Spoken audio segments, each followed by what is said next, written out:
Tes. Baik Bapak Ibu, jadi sampaikan saja kegiatan kita pada pagi hari ini. Bismillahirrahmanirrahim. Assalamualaikum warahmatullahi wabarakatuh. Selamat pagi Bapak Ibu. Jadi pada kesempatan kali ini saya mengucapkan terima kasih kepada Bapak Ibu guru yang bersedia meluangkan waktunya untuk mengikuti aksi nyata modul 1.4 dalam bentuk diseminasi, dalam hal ini diseminasi budaya positif. Sebelum memulai kegiatan kita pada pagi hari ini, saya mengajak Bapak Ibu guru untuk berdoa. Saya pimpin, kita berdoa menurut agama dan keyakinan kita masing-masing. Berdoa dimulai.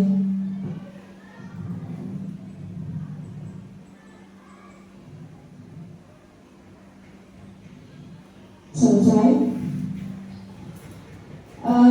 Baik Bapak Ibu, jadi langsung saja kita masuk kegiatan kita pada pagi hari ini tentang diseminasi budaya positif. Ini profil saya, jadi saya tidak perlu menjelaskan panjang lebar karena Bapak Ibu guru sudah lama mengenal saya.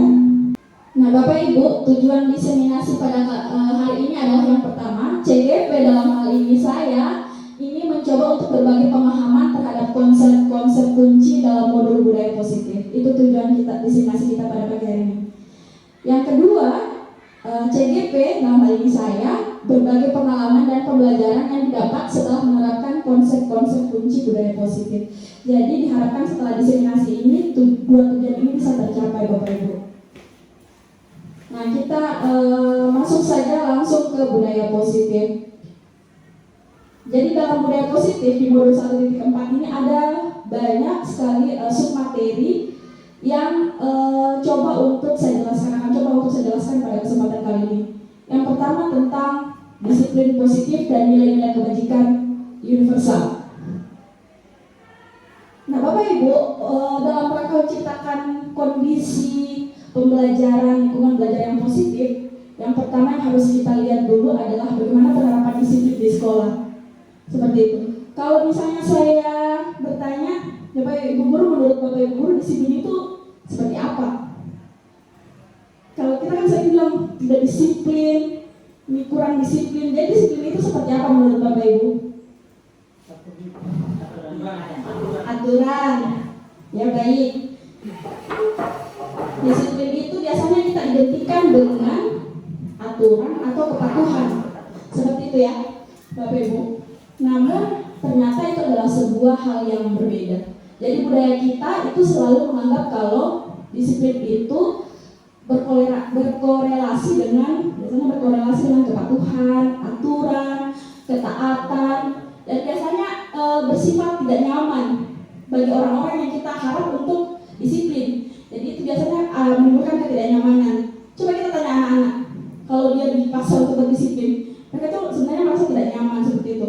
Maka dimunculkanlah yang namanya budaya positif.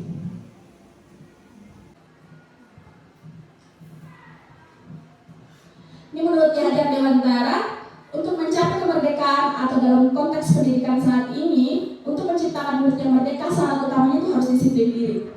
Ya, syarat utamanya adalah disiplin yang kuat yang memiliki motivasi internal. Jadi Bapak Ibu, tentang disiplin positif ini bagaimana kita membangun disiplin diri dari anak. Jadi bukan karena mereka melakukan sesuatu karena ada konsekuensi. Misalnya kalau saya tidak masukkan baju, nanti saya akan dapat hukuman.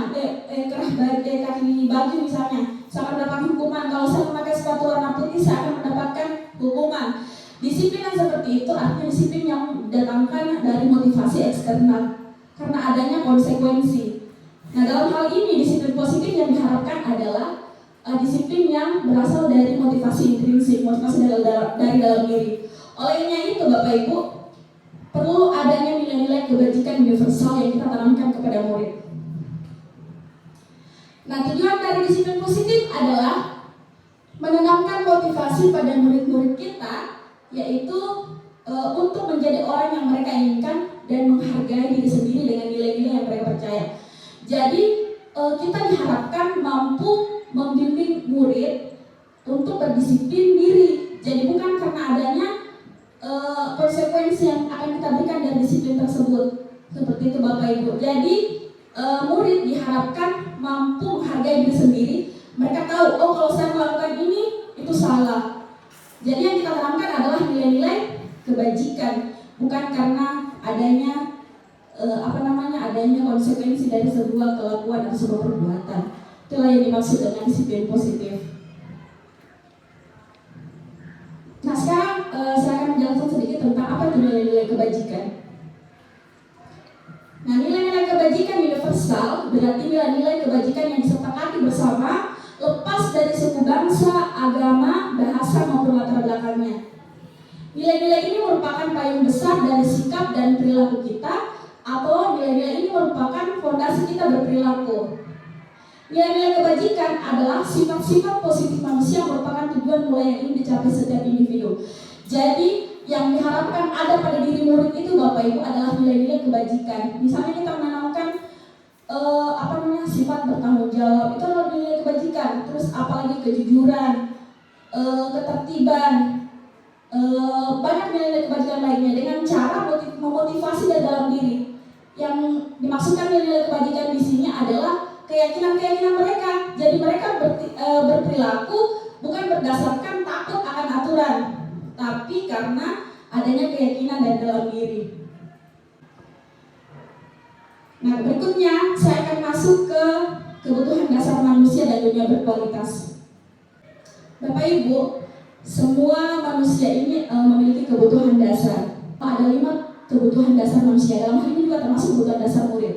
Yang pertama adalah kebutuhan akan bertahan hidup, yang kedua kebutuhan akan penguasaan, yang ketiga kebutuhan akan kasih sayang dan rasa diterima, yang ketiga kebutuhan akan yang keempat kebutuhan akan kebebasan, dan yang kelima kebutuhan akan kesenangan.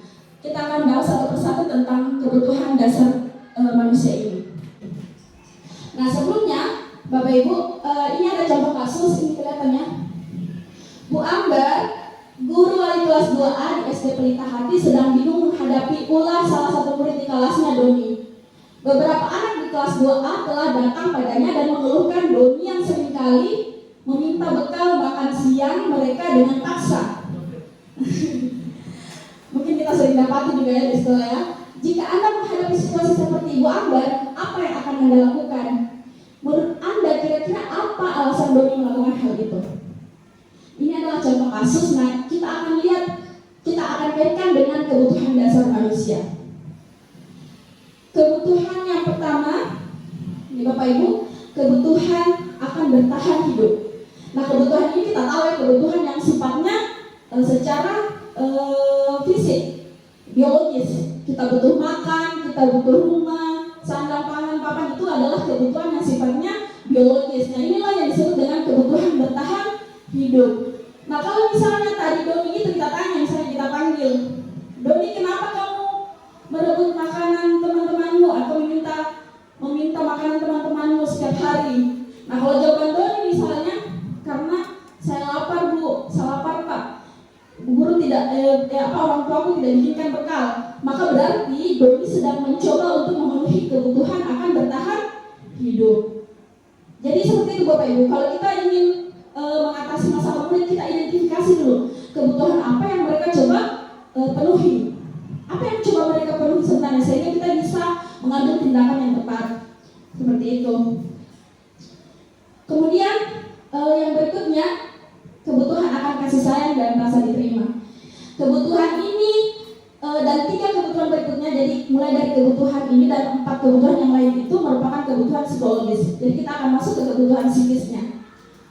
Kebutuhan untuk disayangi dan diterima meliputi kebutuhan akan hubungan dan koneksi sosial, kebutuhan untuk memberi dan menerima kasih sayang, dan kebutuhan untuk merasa bagian dari suatu kelompok. Jadi biasanya Bapak Ibu, orang-orang murid yang sudah terpenuhi kebutuhan akan kasih sayang ini, biasanya mereka punya hubungan yang harmonis dengan teman-temannya. Jadi kalau kita melihat murid-murid ini bagus hubungannya dengan guru, bagus hubungannya dengan teman-teman, berarti kebutuhan akan kasih sayang dan rasa diterimanya sudah terpenuhi. Nah sebaliknya, ada murid yang mencoba memenuhi kebutuhan ini karena kebutuhan ini belum terpenuhi. Itu yang biasa disebut caper, seperti itu kan. Ini ternyata mereka sedang mencoba memenuhi kebutuhannya akan rasa diterima dan kasih sayang. Misalnya dia di kelas itu kasar memojok, tidak punya teman, itu karena mereka tidak diterima. Maka kita harus berusaha untuk bagaimana kita mengupayakan agar kebutuhan kasih sayang dan rasa diterima ini terpenuhi. Seperti itu. Kemudian kebutuhan berikutnya, kebutuhan akan penguasaan. Kebutuhan ini berhubungan dengan kekuatan untuk mencapai sesuatu, menjadi kompeten, menjadi terampil, diakui atas prestasi dan keterampilan kita, didengarkan dan memiliki harga diri. Biasanya murid yang sudah terpenuhi kebutuhan akan penguasaan ini adalah murid yang mampu menjadi pemimpin. Biasanya di setiap diskusi ada murid yang memimpin teman-temannya, ada murid yang bertanya terus, ada murid yang menjelaskan terus, berarti dia sudah terpenuhi kebutuhan akan penguasaannya. Ada murid yang tidak mampu mengemukakan pendapatnya, berarti kita harus berusaha untuk memenuhi kebutuhan akan penguasaannya. Berarti dia sedang mencoba untuk memenuhi kebutuhan akan penguasaan. Berikutnya, kebutuhan akan kebebasan. Kebutuhan untuk bebas adalah kebutuhan akan kemandirian, otonomi, memiliki pilihan dan mampu mengendalikan arah hidup seseorang. Biasanya anak-anak yang sudah terpenuhi kebutuhan akan kebebasannya ini tidak terpengaruh oleh orang lain. Misalnya, saya tahun ini mau masuk ekskul pramuka. Tahun depannya ditanya lagi mau masuk ekskul apa? Bosan di pramuka, mau kesenian. Anak-anak yang seperti ini yang tidak terpengaruh dengan teman-temannya, ini biasanya karena kebutuhan akan kebebasannya sudah terpenuhi. Ada anak-anak yang mencoba untuk memenuhi kebutuhannya dengan cara kebebasannya ini dengan cara misalnya melakukan pelanggaran agar mereka bebas, misalnya ingin bolos. Itu mereka mencoba memenuhi kebutuhannya akan kebebasan, seperti itu. Dan yang terakhir adalah kebutuhan akan kesenangan. Nah, kebutuhan akan kesenangan adalah kebutuhan untuk mencari kesenangan, bermain dan tertawa. Nah, biasanya kita lihat anak-anak sudah bermain, anak-anak yang mampu bermain, mampu berinteraksi dengan teman-temannya, berarti mereka sudah memenuhi kebutuhan akan kesenangannya. Nah, berikutnya Bapak Ibu, ini ada sebuah contoh kasus lagi. Dinda, seorang anak kelas 3 SD, begitu tiba di rumah, sepulang dari sekolah, menangis dan mengadu kepada ibunya bahwa dia benci pada Ibu Rani. Menurut Anda, kebutuhan apa yang berusaha dipenuhi oleh Dinda jika jawaban Dinda seperti ini? Jadi saya akan memberikan alternatif jawaban. Alternatif jawaban yang pertama, ibu guru bilang aku tidak boleh bersenandung sewaktu mengerjakan tugas. Katanya kelas harus tenang, tidak ada suara, gak akan seru jadinya. Kira-kira Dinda sedang mencoba untuk memenuhi kebutuhan apa? Kebutuhan akan apa yang coba dipenuhi oleh Dinda? Ini kan bisa jadi kita hadapi kasus seperti ini Bapak Ibu. Jadi kita identifikasi sebenarnya Dinda ini kenapa, dia mau apa sebenarnya. Dia kan anak-anak yang melakukan pelanggaran itu Bapak Ibu, itu karena mereka sedang mencoba memenuhi kebutuhan hidupnya tapi terbentur, tapi ada kendala. Nah, kira-kira kalau kita menemui contoh kasus seperti ini, jawaban yang pertama, ini adalah Dinda mencoba memenuhi kebutuhannya akan tidak ada suara, kan gak seru. Kalau dia gak seru berarti Dinda ini suka bermain. Berarti Dinda ini sedang mencoba memenuhi kebutuhan akan kesenangan. Dia suka bersenandung, tapi gurunya tidak kasih. Begitu. Jadi Dinda di sini sebenarnya kekurangan kebutuhan akan kesenangannya. Nah, berikutnya, jika alternatif jawaban berikutnya yang seperti ini, ibu guru tidak menyapa aku hari ini, padahal aku pakai jepit rambut baru. Kira-kira Dinda mencoba memenuhi kebutuhan apa? Ya betul, kasih sayang dan rasa diterima. Seperti itu Bapak. Jadi sebenarnya dari jawaban murid kita bisa identifikasi bagaimana cara kita melakukan restitusi terhadap pelanggaran-pelanggaran yang dia lakukan. Nah, berikutnya, aku bosan masa belajarnya cuma gitu-gitu aja, dengerin ibu guru saja. Berarti Dinda sedang ingin memenuhi kebutuhan akan kebebasan. Di sini dia bebas karena bosan itu identik dengan rasa bebas. Kalau dia bosan berarti dia ingin bebas, seperti itu. Terus yang berikutnya, aku sebel gambarku tidak rapi, malah ibu guru nunjukin ke teman-temanku. di depan kelas. Maka Dinda sedang mencoba memenuhi kebutuhan penguasaan. Jadi Dinda ini tidak mau teman-temannya lihat dia ini tidak mampu, dia harus mampu, dia harus lebih baik dari teman-temannya. Kan penguasaan seperti itu. Bapak Ibu ya, jadi dari sini kita bisa mengidentifikasi kebutuhan-kebutuhan murid kita. Nah, berikutnya kita masuk ke dunia berkualitas. Masih dalam submodul materi yang sama tentang kebutuhan dasar manusia dan dunia berkualitas. Apa itu dunia berkualitas? Jadi, Bapak Ibu Guru, saya yakin Bapak Ibu Guru di dalam pikirannya Bapak Ibu Guru punya suatu tempat di mana Bapak Ibu Guru membayangkan hidup seperti apa yang Bapak Ibu Guru inginkan. Misalnya, oh saya ingin suatu hari nanti saya hidup dengan keluarga aku dengan berapa anak, hidup di rumah mana. Kan kita bisa berkhayal seperti itu ya. Akan dunia yang kita inginkan, dunia berkualitas seperti apa yang kita inginkan. Anak-anak pun seperti itu. Murid juga pasti memiliki dunia berkualitasnya masing-masing. Pasti mempunyai harapan dan cita-citanya masing-masing. Olehnya itu Bapak Ibu, sebagai guru kita hendaknya memasukkan sesuatu yang bermakna ke dalam dunia berkualitas anak tersebut. Jadi apa yang kita ajarkan hari ini itu bisa jadi akan masuk ke dalam dunia berkualitasnya. Jadi mari kita melakukan sebaik-baiknya sebagai guru kepada murid kita. Nih, dunia berkualitas adalah tempat khusus dalam pikiran Anda, tempat Anda menyimpan gambaran representasi dari semua yang Anda inginkan, bisa berisi orang-orang, hal-hal dan apa saja yang terbaik dalam hidup Anda dan membuat Anda merasa bahagia dan terpenuhi kebutuhan dasarnya. Ya, seperti itu Bapak Ibu tentang dunia berkualitas. Nah, berikutnya budaya positif. Yang berikutnya, materi berikutnya tentang keyakinan kelas. Jadi ini ada pertanyaan, mengapa keyakinan, mengapa bukan peraturan? Jadi Bapak Ibu secara tidak sadar di kelas itu biasanya membuat peraturan kan? Pokoknya kelasnya Ibu tidak boleh ada yang ribut. Jangan sampai ada keluar masuk kalau tidak izin. Misalnya seperti itu kan kita secara tidak sadar biasanya membuatkan aturan-aturan seperti itu.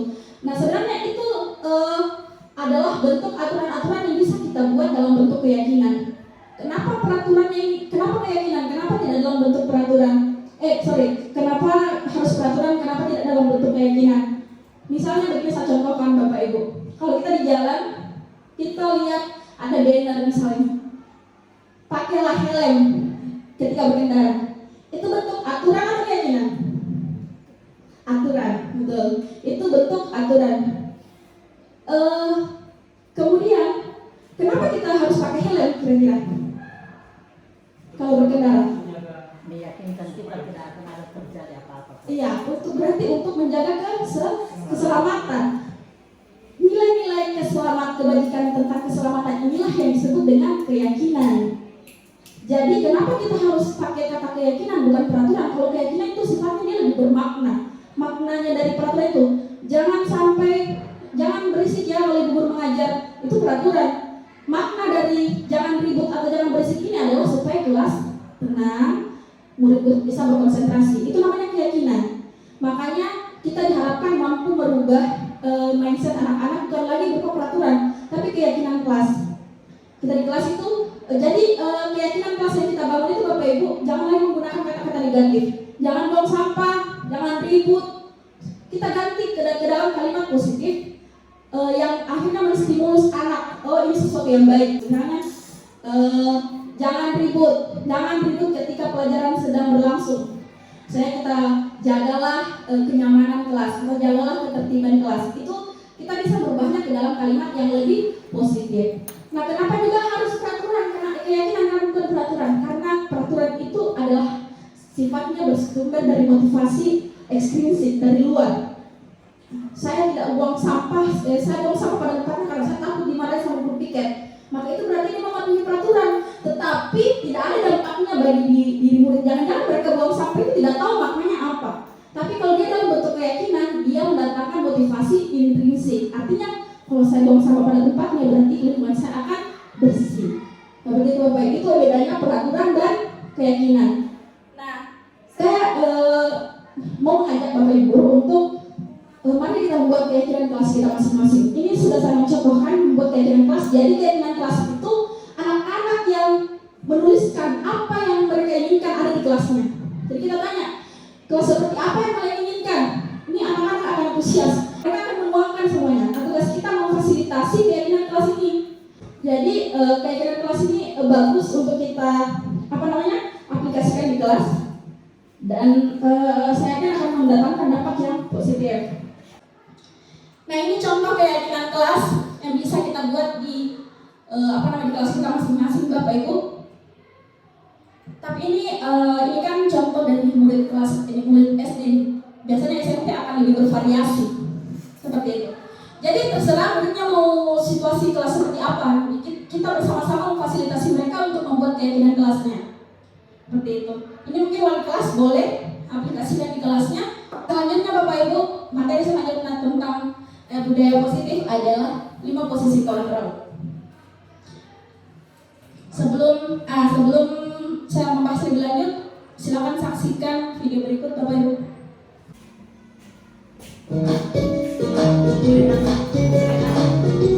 Mari kita sama-sama saksikan. Sangat bahagia Ibu dan Bapak guru hebat dalam penerapan disiplin positif restitusi.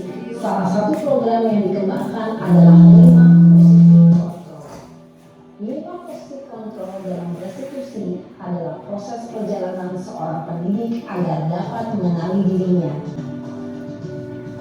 Ibu dan Bapak guru hebat, setelah mengamati adegan kelima posisi kontrol tadi, kira-kira posisi mana yang paling ideal?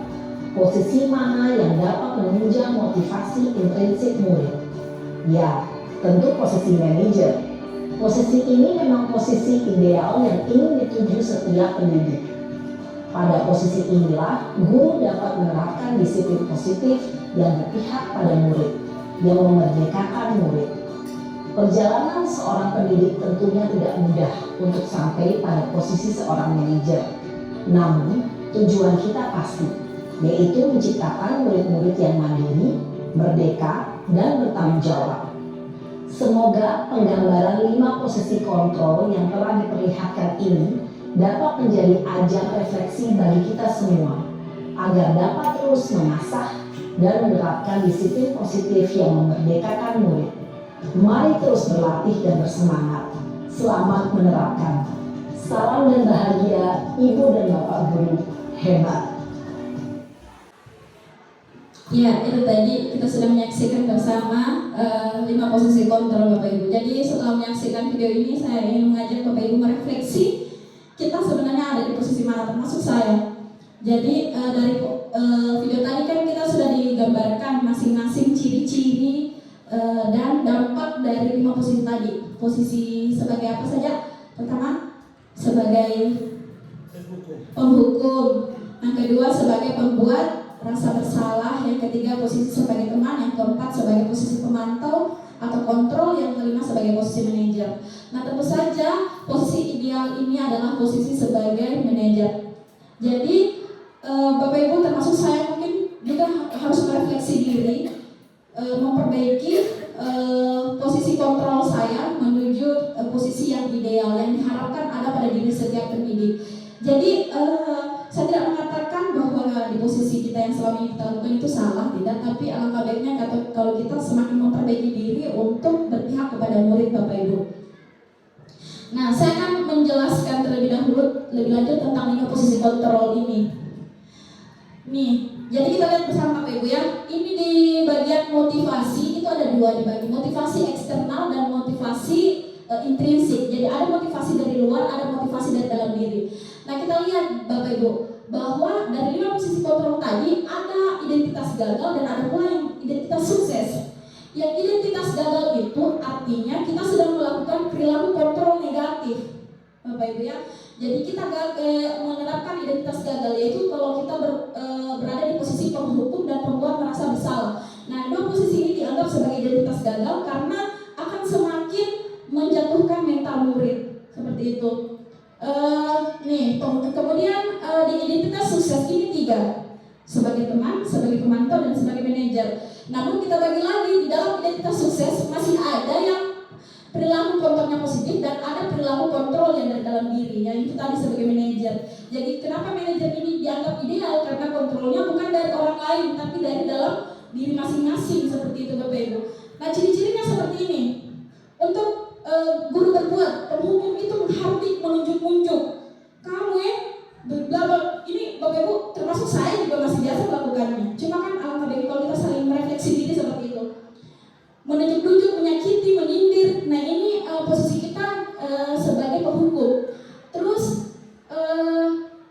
kalau pembuat rasa bersalah biasanya tidak berceramah. Kalau teman dia membuatkan alasan-alasan untuk murid, ini juga tidak baik ini Bapak Ibu. Memang ini adalah sebuah identitas sukses, tapi ini juga akan membuat murid ketergantungan dengan kita.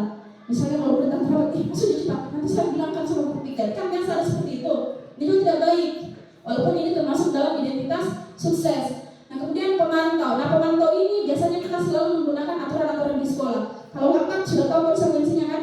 Nah kita ini sekarang kan menetapkan tata tertib yang penggunaan poin. Itu adalah posisi kontrol kita sebagai pemantau. Kita sudah ada di situ, pemantau. Nah kemudian tapi idealnya itu kita diharapkan diri pribadi kita akan menjadi posisi sebagai manajer. Di mana posisi manajer ini kita menghadirkan motivasi intrinsik dalam diri murid. Jadi mereka sendiri yang akan menyelesaikan masalahnya. Kenapa kamu lakukan kumpul tugas? Bu, tertinggal bukuku. Ya, ketinggalan bukuku, Bu.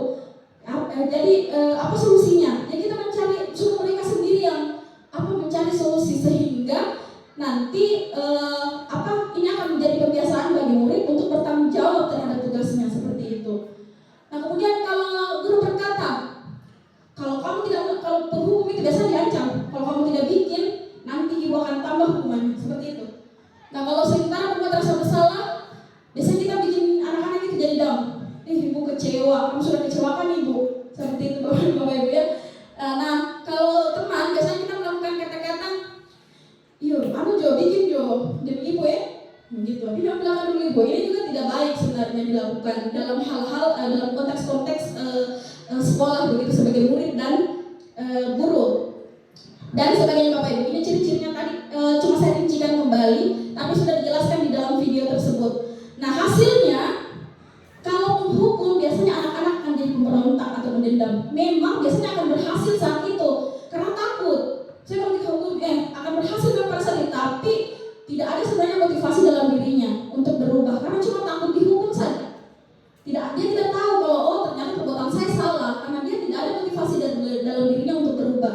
Seperti itu Bapak Ibu. Kemudian ini dampak pada murid masih yang tadi ya. Ini kaitan dengan dunia berkualitas. Kalau menghukum murid kalau penghukum kita jadi penghukum untuk murid, kita tidak ada dalam gambaran dunia berkualitasnya murid. Tidak akan dimasukkan kita.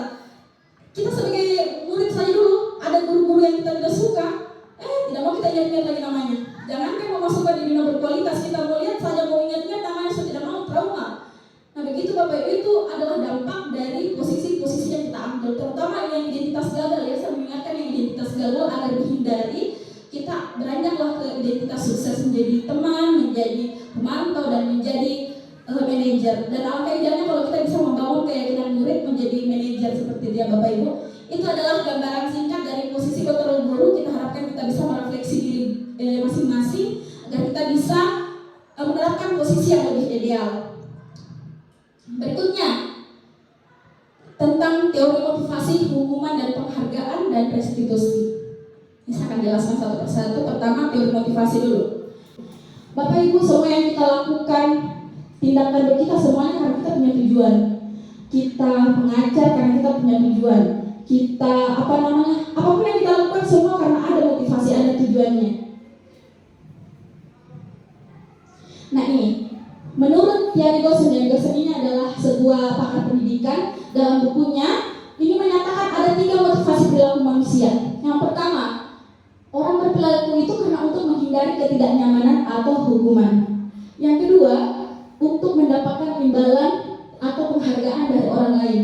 Yang ketiga, untuk menjadi orang yang mereka inginkan dan menghargai diri sendiri dengan nilai-nilai yang mereka percaya. Sama dengan kita Bapak Ibu guru ya, murid sama dengan kita. Kita melakukan, misalnya kita datang cepat ke sekolah, ini karena kita menghindari ketidaknyamanan atau hukuman. Kita takut ditegur kepala sekolah misalnya. Itu kan motivasi yang pertama kan, motivasi yang pertama. Ada juga kita cepat-cepat ke sekolah karena kita ingin dianggap mendapat penghargaan. Oh kalau saya cepat datang bisa akan dapat pujian dari kepala sekolah misalnya. Jadi coba kita pikir-pikirkan, kita ini selama ini berbuat segala sesuatu karena Motivasinya apa? Nah, yang paling diharapkan adalah ketika kita berbuat atau kita melakukan sesuatu dengan motivasi yang ketiga ini, karena kita menghargai diri kita sebaik-baiknya dan kita dengan nilai-nilai yang kita percaya. Kalau saya dan Tuhan cepat, berarti saya adalah termasuk orang yang tepat waktu, memiliki integritas, profesional. Seperti itu yang kita harapkan. Jadi tidak karena kita takut dihukum atau karena kita ingin dipuji atau diberi penghargaan. Seperti dengan murid juga seperti itu Bapak Ibu. Jadi biasanya mereka melakukan segala sesuatu itu karena ada motivasinya. Bisa jadi karena mereka takut dihukum, bisa jadi karena ingin dipuji. Dan yang paling baik itu kalau murid melakukan sesuatu karena memang dari dalam dirinya. Mereka ingin berbuat sesuatu yang bermanfaat atau bermakna untuk dirinya. Nah, menurut Gianni Gosling ini, hukum dan penghargaan, saya ingin bertanya terlebih dahulu Bapak Ibu, hukuman, konsekuensi, dan restitusi. Menurut Bapak Ibu, apa bedanya hukuman dan konsekuensi? Kira-kira sama tidak ya kalau dihukum dan konsekuensi?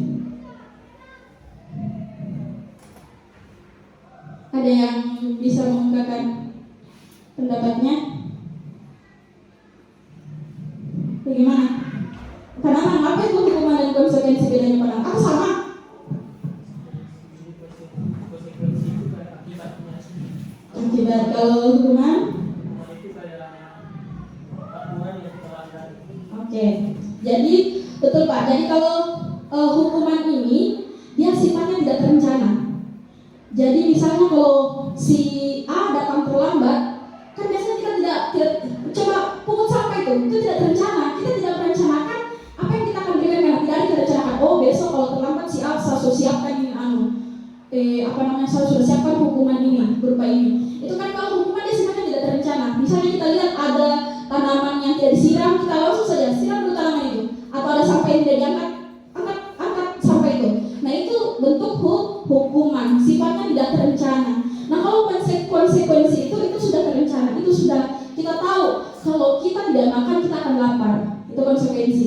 Kalau kita lambat mengumpulkan tugas kita tidak dapat nilai, itu konsekuensi. Jadi semua sudah terencana.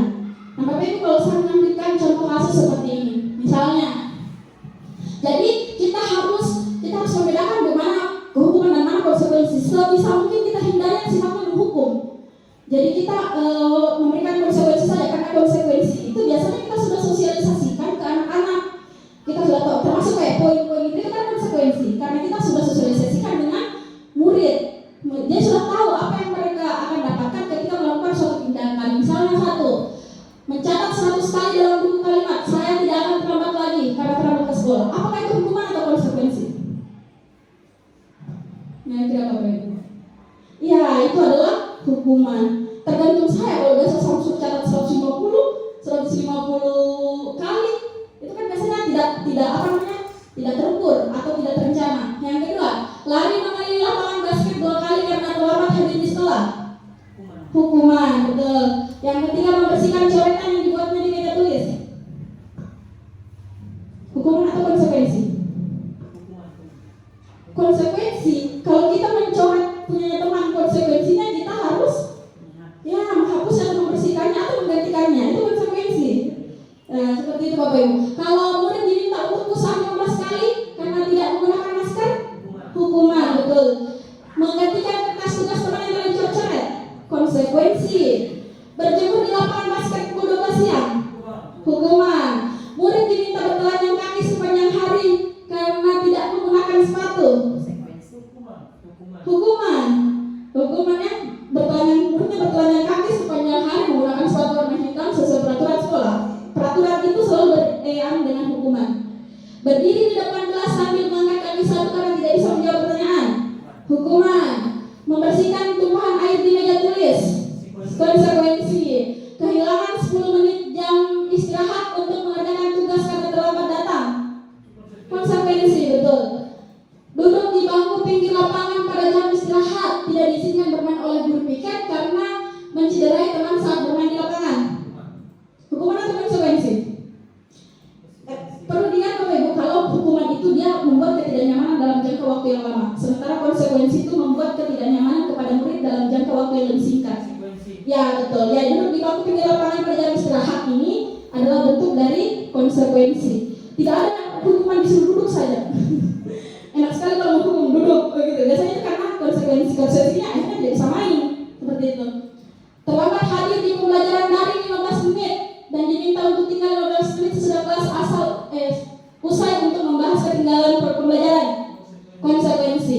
Lari mengelilingi lapangan basket 2 kali karena terlambat. Hukuman. Membersihkan WC karena mematahkan pensil kawannya. Konsekuensi atau hukuman? Hukuman. Nah, memang kita masih abu-abu membedakan, tapi saya yakin Bapak Ibu bisa membedakan. Jadi sekali lagi kalau hukuman sifatnya tidak terencana, kalau konsekuensi dia lebih terencana, kita lebih tahu apa konsekuensinya. Jadi sebisa mungkin Bapak Ibu kita hindari yang bersifat hukuman. Jadi kan kita sudah ada poin-poin yang mengatur kita punya tata tertib di sekolah seperti itu. Jadi kita akan saja ke dalam sebuah konsekuensi supaya kita tidak menjadi seorang penghukum. Berikutnya, ada juga yang namanya dihukum oleh penghargaan. Jadi Bapak Ibu selain dihukum dalam fisik, ternyata penghargaan juga itu adalah sebuah bentuk hukuman. Ya, jika dilihat dari sudut pandang yang lain. Ini menurut Alfikon, saat kita berulang kali menjanjikan hadiah kepada anak-anak agar berperilaku bertanggung jawab, atau kepada seorang murid agar mempelajari sesuatu yang baru, atau kepada seorang karyawan agar melakukan pekerjaan yang berkualitas, kita sedang berasumsi mereka tidak dapat melakukannya, atau mereka tidak akan memilih untuk melakukannya. Jadi biasanya kalau kita janjikan apa untuk anak, sebenarnya secara tidak sadar dalam hati kita, oh anak ini tidak bisa dilakukan, kecuali bisa kasih hadiah. Seperti itu. Jadi sebenarnya penghargaan itu juga bisa menjadi hukuman bagi murid. Nih, saya akan menjelaskan tentang kenapa hukuman ini bisa menjadi penghargaan ini bisa menjadi hukuman. Nah, karena penghargaan ini bisa memberikan pengaruh, baik itu pengaruh jangka pendek maupun jangka panjang. Penghargaan efektif jika menginginkan seseorang melakukan sesuatu yang kita inginkan dalam jangka waktu pendek. Kita ingin seseorang itu misalnya rajin, kita kasih gula-gula misalnya, besok kamu datang lagi tepat waktu, kita kasih gula-gula. Nah biasanya itu berlangsung hanya dalam jangka waktu pendek. Ketika kita sudah tidak kasih penghargaan, maka itu tidak akan berlangsung lagi seperti itu. Kemudian, jika kita menggunakan penghargaan lagi dan lagi, maka orang tersebut akan bergantung pada penghargaan yang kita berikan. Ya, jadi jangan dibiasakan memberikan sesuatu kepada murid, kecuali saya pujian boleh. Tapi kalau misalnya sesuatu yang misalnya memberikan stiker bintang, memberikan apa yang bentuk barang itu tidak diperbolehkan. Sebisa mungkin kita hindari. Nah berikutnya, penghargaan ini sifatnya tidak efektif Bapak Ibu, karena suatu penghargaan adalah suatu benda atau peristiwa yang diinginkan yang dibuat dengan persyaratan. Hanya jika kamu melakukannya maka kamu akan mendapatkannya. Maka itu tidak efektif. Kalau kita tidak melakukan berarti kita tidak memberi, maka dia tidak akan melakukannya. Maka sifatnya tidak efektif. Jika saya mengharapkan suatu penghargaan dan tidak mendapatkannya, maka saya akan kecewa dan berkecil hati. Jadi kalau Bapak Ibu hanya misalnya mengharapkan penghargaan, kalau kita tidak peroleh, tidak capai apa yang kita penghargaan tersebut, biasanya kita berkecil hati atau kecewa. Makanya penghargaan itu sifatnya tidak efektif. Nah berikutnya, penghargaan merusak hubungan, betul tidak Bapak Ibu? Biasanya kan kalau di kelas, kalau satu orang saja dikasih ya hadiah, bisa jadi anak-anak itu perasaannya yang lainnya akan bersedih, akan kecewa, dan itu bisa merusak hubungan Bapak Ibu pertemanan. Anak-anak menjadi dendam atau marah kepada temannya yang mendapat penghargaan tersebut. Nih, ketika selanjutnya penghargaan atau dipuji di depan orang banyak, maka yang lain akan merasa iri dan sebagian dari mereka akan tidak menyukai orang yang diberikan penghargaan tersebut. Jadi kita hindari memberikan penghargaan yang sifatnya ini merusak hubungan. Jika seorang guru sering memberikan penghargaan kepada murid-muridnya, besar kemungkinan murid-muridnya termotivasi hanya untuk menyenangkan gurunya. Jadi kalau misalnya sudah tidak diberi penghargaan, tidak mau sudah dilakukan, mereka tidak akan bersikap jujur kepada guru tersebut. Penghargaan menciptakan persaingan di dalam kelas. Bapak Ibu ya, jadi kalau terlalu sering juga kita memberi penghargaan kepada murid, itu bisa menciptakan persaingan. Nah persaingan ini biasanya akan jadi tidak persaingan yang tidak sehat seperti itu. Berikutnya, mengapa penghargaan disebut sebagai hukuman? Penghargaan menurunkan kualitas. Jadi kalau kita memberikan penghargaan terus-menerus, anak-anak itu tidak berkreasi. Mereka hanya cepat-cepat supaya dapat gula-gula. Mereka tidak mampu berkreasi karena bukan kualitas yang mereka pikirkan. Yang mereka pikirkan dapat penghargaan. Seperti itu Bapak Ibu, ingin dipuji, ingin diberikan barang-barang permen, snack atau apapun gitu. Nah berikutnya, penghargaan mematikan kreativitas nih. Murid-murid diminta berpikir mengenai hadiah atau penghargaan yang bisa mereka dapatkan bila berhasil menulis sebuah puisi. Kreativitas kelompok murid-murid ini menjadi berkurang dibandingkan mereka yang tidak diberitahukan tentang hadiah yang mereka terima. Penelitian menunjukkan bahwa pekerjaan seni atau sebuah penulisan cerita menjadi kurang kreatif bila dijanjikan sebuah hadiah atau penghargaan. Ini menurut penelitian Bapak Ibu yang sudah diteliti. Jadi penghargaan ini juga ada kalanya bisa dilakukan, ada kalanya juga ya jangan terlalu sering, apalagi di kelas. Termasuk sistem perankingan sebenarnya. Makanya di kurikulum Merdeka itu dihapuskan sudah kayak meranking. Karena siapa yang paling terhukum dengan adanya perankingan begini? Murid ranking 2. Murid ranking 2 itu biasanya saya ini sedikit lagi saya sudah di ranking 1 ini. Kenapa saya di ranking 2? Biasanya lebih baik kita yang ranking 5 atau ranking berapa gitu daripada ranking 2. Jadi sebenarnya perankingan itu di kurikulum Merdeka sudah dihapuskan. Iya. Tidak ada itu perankingan, hanya yang ada juara mata pelajaran. Iya. Kalau untuk yang perankingan juara kelas tidak ada. Ya begitu. Sekarang di kurikulum Merdeka sudah tidak diperbolehkan punya perankingan karena ini. Jadi kita boleh mengapresiasi secara pribadi boleh, tapi sudah tidak diperkenalkan lagi untuk menetapkan ranking di kelas. Jadi dianggap anak-anak itu semuanya bisa Bapak Ibu. Semuanya bisa untuk berproses di kelas secara bersama-sama. Tidak ada yang lebih unggul, semuanya bisa punya kesempatan yang sama seperti itu. Jadi itu tentang penghargaan. Dan kemudian ada lagi, penghargaan ini menghukum. Penghargaan menghukum mereka yang tidak mendapatkan penghargaan. Jadi sebenarnya kalau tidak dapat penghargaan kita merasa kecil hati, kecewa. Itu sebenarnya hukuman untuk yang lain. Ini misalnya dalam sistem ranking ini yang saya bilang, mereka yang mendapatkan ranking kedua akan merasa paling dihukum. Memberikan penghargaan dan hukuman adalah hal yang sama karena keduanya mencoba mengendalikan perilaku seseorang. Jadi sebenarnya tidak sampai kita sadar kita menghukum ataupun memberikan penghargaan itu kita sedang mengendalikan murid. Jadi itu juga tidak efektif Bapak Ibu karena kita juga menjadi penghukum. Kemudian karena orang pada dasarnya tidak suka dikendalikan dalam jangka waktu yang lama, penghargaan akan terlihat sebagai hukuman. Nah, lanjut satu lagi. Motivasi dari dalam diri. Jadi ketika ini cuma kita lakukan penghargaan kepada murid, tidak ada lagi motivasi dalam dirinya. Mereka berbuat hanya untuk mendapat penghargaan, bukan karena yakin bahwa yang dilakukan adalah sesuatu yang baik, tapi karena hanya mereka ingin dipuji, mendapat apa yang mereka inginkan. Jadi sekali lagi Bapak Ibu, ada waktu tertentu untuk kita memberikan penghargaan, tapi tidak terlalu diperkenankan sesering mungkin. Dipuji boleh, tapi janganlah di depan teman-temannya.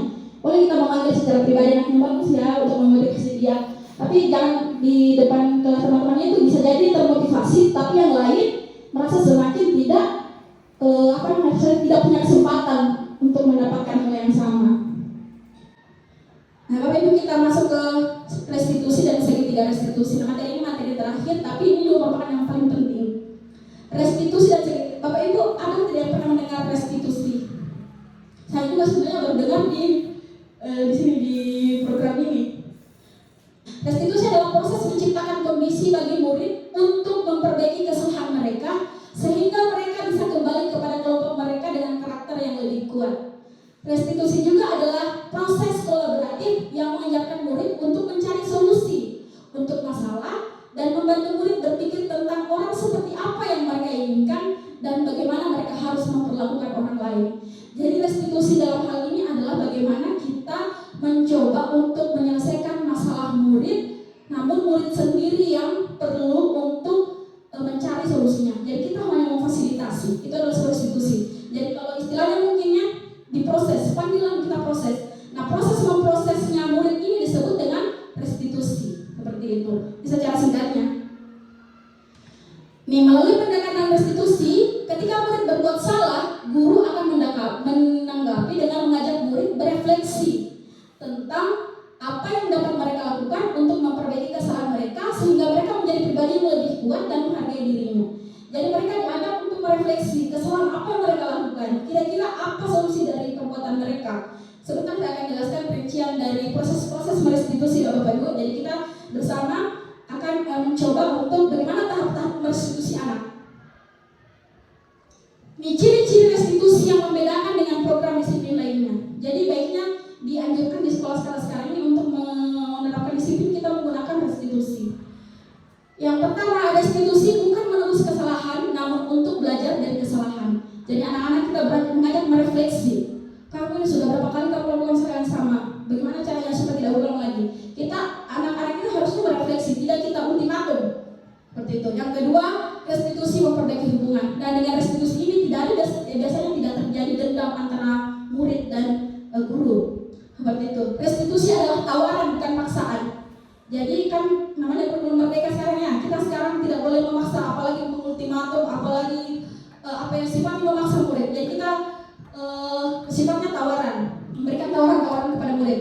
Restitusi menuntun untuk melihat ke dalam diri. Restitusi mencari kebutuhan dasar yang mendasari tindakan. Restitusi fokus pada karakter bukan tindakan. Jadi yang diperbaiki itu karakter, karena kan karakter yang bikin orang itu berbuat. Jadi kita fokus itu memperbaiki karakternya murid. Seperti itu. Restitusi menguatkan, kenapa tidak sambungan? Restitusi fokus pada solusi dan restitusi mengembalikan murid yang berbuat salah pada kelompoknya. Jadi setelah murid berbuat salah, biasanya kan kita sekarang Bapak Ibu kalau murid berbuat salah, kalau kembali ke teman-temannya, dia merasa dihakimi di teman-temannya, merasa kayak kecil hati, sudah diproses, sudah malu. Nah, dengan restitusi ini kita mengharapkan murid itu kembali ke teman-temannya dengan yang lebih kuat. Saya sudah diproses tadi. Bagaimana saya sudah bisa atasi. Kita harapkan murid kembali itu dengan karakter yang lebih kuat, yang lebih baik lagi setelah melakukan proses restitusi. Nah, ini berikut lagi saya menunjukkan contoh video dari restitusi ya Bapak Ibu.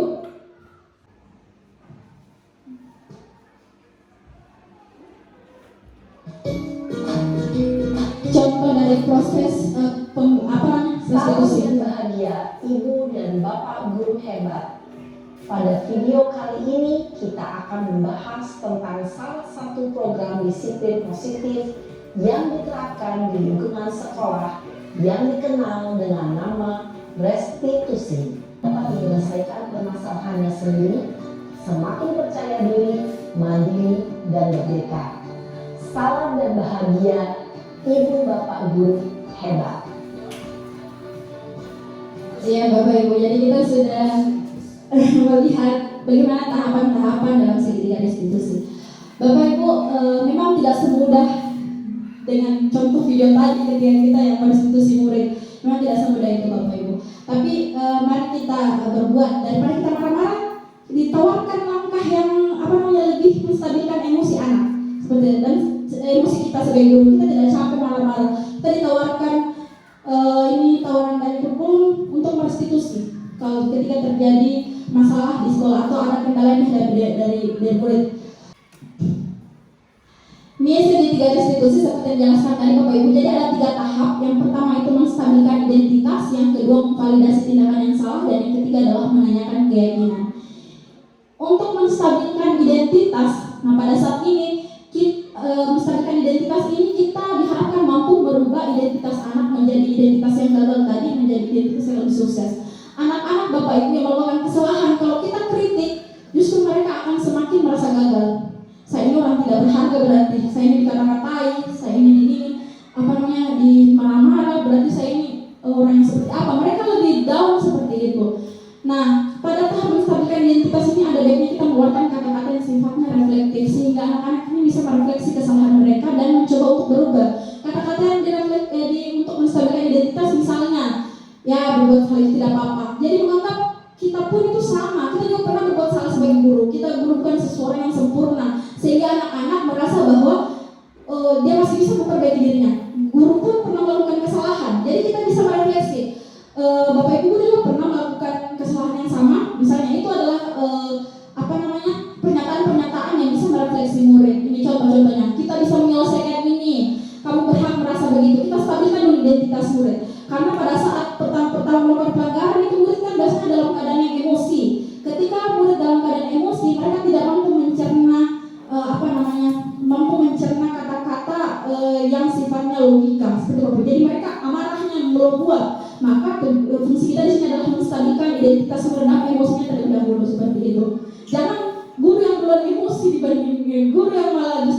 sangat emosi dengan ini ya. Justru kita harus mengontrol emosinya kita. Berikutnya di tahap segitiga berikutnya adalah validasi tindakan yang salah. Jadi setelah kita menstabilkan identitas, kita harus memvalidasi, tetap kita memvalidasi bahwa tindakan itu salah, tapi dengan kata-kata yang lebih mampu diterima anak-anak. Misalnya, oh untuk kamu masih ini ya, kamu kayak tadi Sarah, untuk kamu masih mengatakan tidak sampai berbuat lebih seperti itu. Jadi kita memvalidasi kalau tindakannya itu salah, tetapi dia bisa melakukan yang terbaik. Misalnya si A marah-marah kepada temannya, oh padahal kamu bisa lebih baik lagi sama temanmu, marah-marah itu tidak baik, nanti kamu ini. Tetap kita validasi bahwa tindakannya adalah tindakan yang salah, tetapi kita berikan penguatan lagi kalau dia itu bisa berubah seperti itu. Ini contoh kata-kata yang bisa kita gunakan dalam validasi tindakan yang salah. Padahal kamu bisa melakukan yang lebih baik atau lebih buruk dari ini ya. Kamu pasti punya alasan mengapa melakukan hal itu. Kamu patut bangga pada dirimu sendiri karena kamu melindungi sesuatu yang kau punya. Namun, bisa kita tambahkan kalimat namun, alangkah baiknya ketika kamu tidak melakukan hal tersebut seperti itu. Jadi itu tahapan sisi yang kedua. Yang ketiga adalah sisi menanyakan keyakinan. Sisi menanyakan keyakinan. Nah, pada saat kita sudah melakukan menstabilkan identitas, kemudian menstabilkan tindakan, memvalidasi tindakan yang salah, biasanya pada kondisi ini murid sudah mulai siap untuk ditanyakan keyakinannya. Mereka sudah akan mulai dalam kondisi yang stabil sehingga mereka bisa dimasuki dengan hal-hal yang positif. Jadi pada saat ini kita bisa menanyakan keyakinannya. Inilah pentingnya kita untuk memposisikan diri sebagai manajer dan membuat keyakinan-keyakinan kelas. Sehingga pada saat restitusi kita sudah bisa lebih tepat dalam menanyakan keyakinan. Nah, apa yang kita percaya di kelas, apa yang sudah kita buat di kelas keyakinan, apa yang sudah kita percaya bersama, atau kalau tidak ada keyakinan kelas kita tanyakan saja. Sebenarnya kamu ini mau jadi orang seperti apa? Kita tanyakan seperti itu. Maka anak-anak akan saya ini Bu. Ya kalau seperti itu harusnya kamu tidak melakukan ini. Ayo kita perbaiki. Bagaimana solusinya? Nah pada menanyakan keyakinan ini kita bisa lebih merinci. Misalnya bagaimana kamu memperbaikinya, dengan cara apa, kapan mulainya, ditanyakan saja Bapak Ibu, kapan mulainya sehingga anak itu tersebut bertanggung jawab terhadap apa yang dia kemukakan. Jadi bukan kita yang paksa-paksa, besok kamu jangan ini ya, mulai besok tidak boleh lagi kamu ini, harus sudah tertib, harus sudah ini. Nah biarkan anak-anak mencari solusinya sendiri sehingga mereka mampu menjadi orang yang lebih bertanggung jawab seperti itu. Itu adalah langkah-langkah restitusi Bapak Ibu. Nah, untuk positif, untuk budaya positif ini materinya sudah selesai. Nah, saya akan mengajak merefleksi sedikit Bapak Ibu tentang posisi kita sebagai guru yang menonton. Jadi pada kurikulum ini kan kita sudah dikehendaki bahwa guru itu posisinya sekarang adalah guru menuntun, guru yang menuntun itu guru seperti apa? Kita kembali lagi ke filosofi pembelajaran melalui Hajar Dewantara. Proses menuntun merupakan proses pendampingan dan mengarahkan anak ke tujuan yang ingin dicapai. Tujuan pendidikan menurut Ki Hajar Dewantara adalah menuntun segala kodrat yang ada pada anak agar dapat mencapai keselamatan dan kebahagiaan setinggi-tingginya, baik sebagai manusia maupun sebagai anggota masyarakat. Tidak ada anak-anak yang lahir, Bapak Ibu, tidak ada kodratnya. Semua sudah ada kodratnya masing-masing. Tugas guru adalah menuntun tumbuh kembang kodrat tersebut agar anak-anak ini mencapai tujuannya, agar bahagia dan selamat dalam hidupnya. Seperti itu Bapak Ibu. Bapak Ibu, kalau ada dulu yang mengatakan bahwa guru itu ibaratnya melukis di kanvas yang kosong. Anak-anak ini diibaratkan pernah mendengar seperti itu Bu, bahwa guru ini kita yang melukis kanvas kosong. Mendidik itu ibaratkan melukis kanvas yang kosong. Kita melukis anak, masa depan anak, agar anak itu menjadi apa yang mereka inginkan. Namun sejatinya tidak ada anak-anak yang lahir dengan Bapak Ibu tidak punya kodrat. Mereka tidak ada yang lahir benar-benar kosong. Mereka masing-masing punya kemampuan yang disebut dengan kodrat. Guru itu diibaratkan menurut Ki Hajar Dewantara seperti petani atau kebun. Anak-anak itu adalah bibit-bibit yang kita tanam. Jadi misalnya Bapak Ibu, kalau kita menanam padi tidak mungkin yang tumbuh jagung kan seperti itu. Dan kita menanam, jadi jangan tidak bisa kita merubah anak-anak.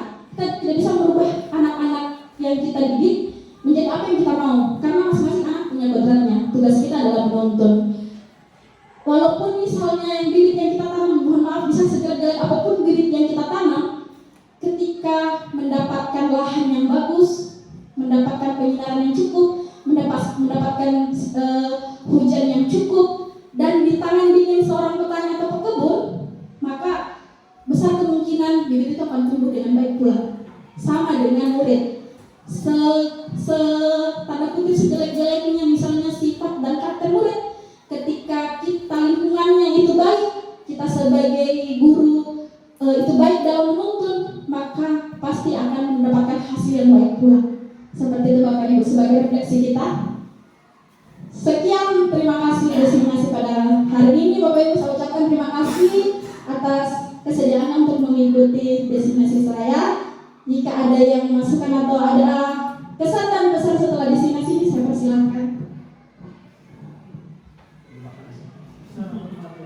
Oh, ya ada pesan itu. Bapak mungkin kesan dan pesan. Ya, baik. Terima kasih. Jadi setelah menyimak atau menyaksikan apa yang telah disampaikan oleh Ibu Iin sebagai CGP, jadi ada banyak hal yang dapat kita ambil maknanya dari materi-materi yang ada. Mengajak kita sebagai guru untuk bisa berefleksi ya, dalam kita melaksanakan tugas selanjutnya dengan harapan apa yang kita sudah dapatkan ini ya, ketika kita berefleksi ada perubahan nantinya yang kita lakukan secara khusus untuk kepentingan anak-anak kita. Jadi terima kasih Ibu Iin, ya, materi sangat bermanfaat bagi kami sebagai teman-teman guru, dan inilah yang kami harapkan imbasnya ketika Ibu untuk kegiatan CGP ini bisa materi bisa ditularkan kepada kami sebagai guru yang ya, luar biasa, sangat bermanfaat bagi pengembangan sekaligus untuk tugas-tugas tanggung jawab kita masing-masing sebagai guru. Demikian. Oke, mungkin itu saja yang bisa saya sampaikan pada hari ini. Semoga apa yang saya jelaskan kepada Bapak Ibu ini bermanfaat. Lebih kurangnya mohon dimaafkan. Wabillahi taufiq wal hidayah. Assalamualaikum warahmatullahi wabarakatuh dan selamat pagi.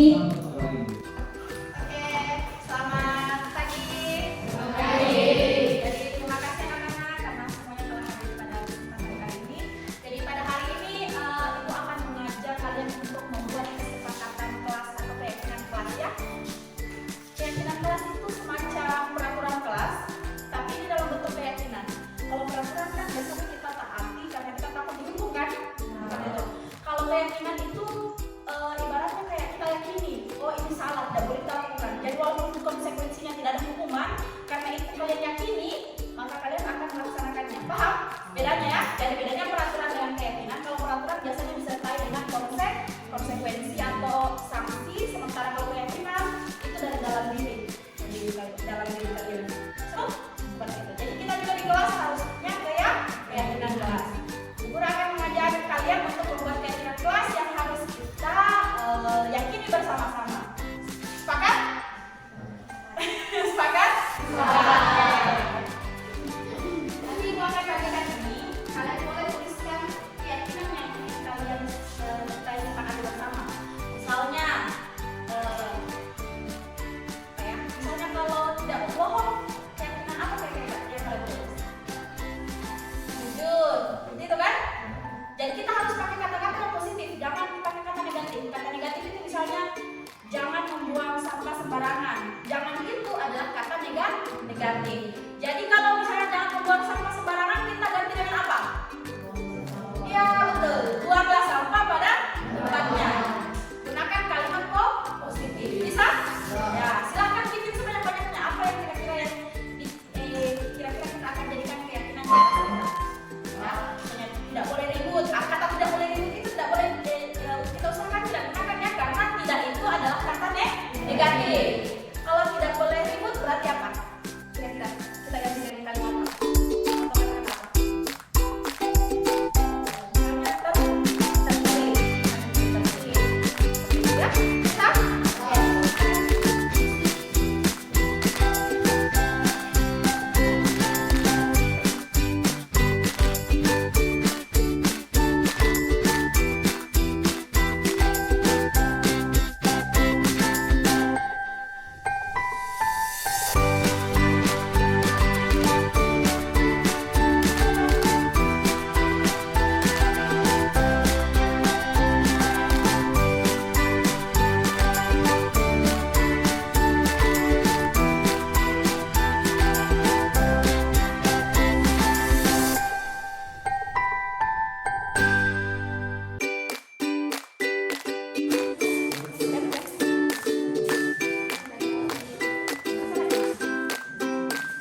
Oke, kita akan bersama menyusun keyakinan kelas kita ya. Yang pertama ini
ada yang menghargai betul.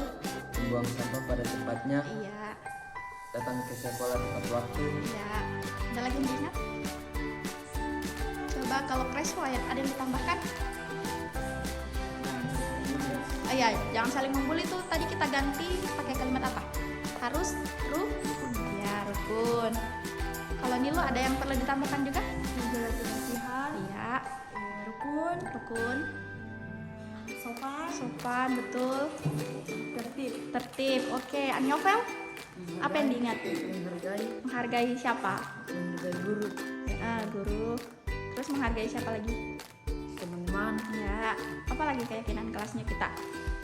hidup rukun, Ya, rukun. Apa lagi ya? saling menolong, Saling menolong, betul. Coba Kresna, ada yang ingin ditambahkan atau yang diingat? dan coret-coret meja. Ya, jangan coret-coret meja. Betul, itu penting ya. Kalau Chelsea? Jujur, Jujur, betul, jujur. Kadek, apa lagi? sopan santun, Sopan santun. Ada lagi? Mau ditambahkan? Apa lagi? Dari keyakinan kelas tadi apa yang Kadek ingat? membuang sampah pada tempatnya. Iya, membuang sampah pada tempatnya. Kalau Anissa, tadi apa yang diingat dari keyakinan kelasnya? Sopan, Sopan, terus? membuang sampah pada tempatnya, Iya, apa lagi? menjaga ketertiban, Iya, kebersihan, oke. rukun, Oke, rukun. Kalau Tania, ada yang diingat? disiplin, Disiplin. menjaga kebersihan, Iya, sopan santun, saling menghargai guru dan oke. Kalau Ruth? saling menghargai, sopan, jujur, menjaga kebersihan, Iya. Oke. Oke, tepuk tangan dulu untuk kita semua karena sudah membuat keyakinan kelas. Nanti keyakinan kelas ini akan Ibu buat secara tertulis ya, secara tertulis. Siapa yang mau memberikan tanggapan? Bagaimana perasaannya setelah membuat keyakinan kelas? Ada yang bisa angkat tangan? Senang. Apa lagi? Ada satu orang bisa angkat tangan. Coba. Oke, Anyovel. Bagaimana perasaannya Anyovel setelah? rasa senang, Kenapa senang? karena saya telah mengetahui keyakinan kita semua. Oke, betul. Tepuk tangan dulu untuk Anyovel. Perempuan siapa? Oke, Kresna. Bagaimana perasaannya Kresna? senang Senang. Ya, senangnya karena? karena sudah mengetahui keyakinan yang ada di kelas kita. Iya. Kelas jadi teratur dan tertib. Oke, tepuk tangan untuk Kresna.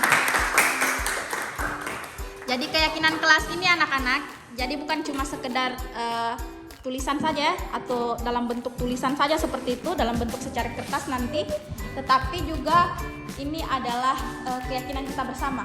Jadi Ibu sampaikan